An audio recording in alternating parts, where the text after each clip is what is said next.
Transformasi jadi ban universal sejak 2019, BTPN akuisisi pembiayaan kendaraan Otto Group.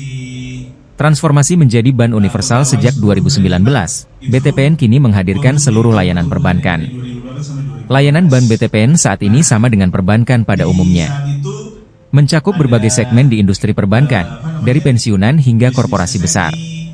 Terbaru, ban BTPN akuisisi pembiayaan kendaraan Otto Group per Maret 2024. Hal ini bagian dari perkembangan terbaru dalam operasional BTPN sebagai ban universal.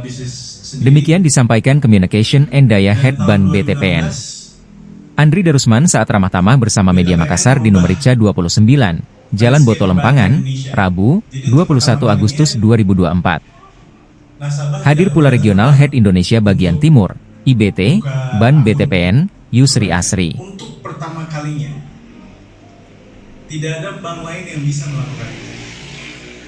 Bahkan OJK harus membuat peraturan baru ya untuk mengadop Genius ini.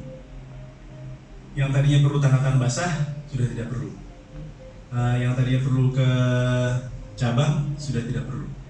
Jadi berubah, di flip oleh Bank BTPN. Nah sekarang sudah berapa berarti? Udah 8 tahun ya. Genius. Kemudian 2019 kita merger. Nah merger ini mengakibatkan satu, perubahan nama. Kita sudah bukan Bank Tabungan Pensiunan Nasional lagi, tapi menjadi Bank BTPN, gitu, teman-teman. Jadi BTPN sudah bukan lagi menjadi Bank Tabungan Pensiunan Nasional, tapi Bank BTPN sejak 2019, di mana segmen yang kita layani itu dari bawah sampai atas, dari samping kiri sampai samping kanan, nanti kita lihat. Dan 2024 baru-baru ini kita mengakuisisi Autosoft, Auto Multiarta dan Summit Auto Finance.